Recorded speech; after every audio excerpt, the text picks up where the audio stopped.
President Biden is in Poland today, calling on NATO allies, the U.S. and the world, to stand with Ukraine in its nearly year-long war with Russia. This just hours after Russian President Vladimir Putin falsely claimed the U.S. and the West began the war.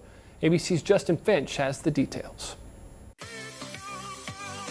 Before a crowd of 30,000 in Poland and the world, President Joe Biden boldly calling for the U.S. and NATO allies to double down on supporting Ukraine. 1 year into this war, Putin no longer doubts the strength of our coalition, but he still doubts our conviction.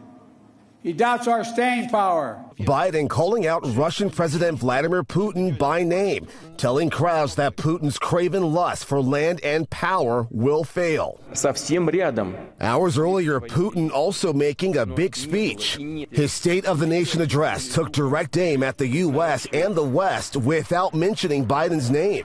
Putin falsely declared that the U.S. and Western allies started the war in Ukraine and that Russian troops are using force to stop it. Biden insisting Putin alone is responsible. President Putin chose this war.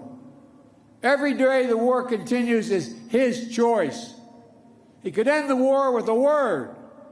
It's simple. As Putin spoke, reports of at least 6 killed and more than a dozen injured in a Russian rocket attack in Kherson, Ukraine. Kyiv stands strong. It stands tall.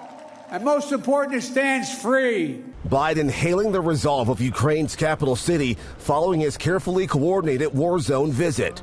A feat the president says is only possible because of Ukraine's determination and critical weapon support from the U.S. and NATO allies. Putin also announced Russia would temporarily pause involvement in the Obama-era New START nuclear arms treaty with the U.S.